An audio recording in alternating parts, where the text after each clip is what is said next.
乡亲啊，继续来看这件，这是台北市议员陈仲文来检举，涉嫌接受到台湾智慧公网这间公司几百万的乌西，然后利用到伫议会质询的时阵，针对警用的监视系统的预算案，向市府甲警察局施加压力，把这个预算为4.6亿调升到5.2亿，替业者来护航。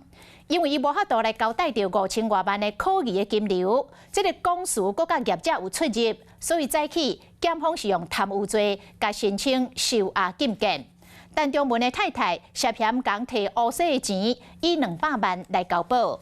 台湾智慧公网这间公司的董事长350万来交保。顾问是750万来交保，因为这个保释金拢真悬，所以无排除这检察官已经掌握到贪污具体事证。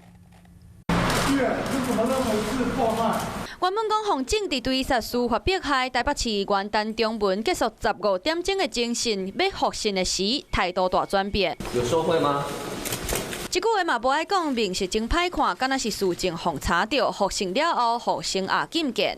陈仲文涉嫌接受监视器业者的乌西，透过质询的机会向台北市府施压，家己算为4亿6千万调整到5亿2千万。涉嫌乌西的台湾智慧公网理性董事长350万交保，无惊北检的正门想要密镜头。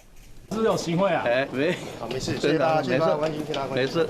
150万交保的台智光单线顾问，敢若是做白手套的角色，为后迅速行出来，佮生吞外套，就是无想要互媒体拎出来。这个台北市监视器系统的备案是2年外前的议会质询，陈仲文就真关注，检调掌握伊伫咧质询进前含监视器业者见面，而且过无偌久，口座就有大条钱入来，敢若是收台智光董事长的钱，争取到预算就随甲标案包予科技公司来做，工程转等来家己会使控制的龙头公司，倒手卖正抢5000万不明资金，一个讲招人，一个讲卖记。口径前后相帮互认定是涉嫌贪污含串口径，互升押禁见。陈仲文的太太涉嫌替因翁经手者的乌钱，嘛互检方律令200万交保。伊的特助含台智光的技术总监，互精审了后拢撤回。Hello， 我是林明瑞。想要抢先掌握最及时的新闻资讯吗？赶快订阅、按赞、开启小铃铛，锁定我们华视新闻的 YouTube 频道。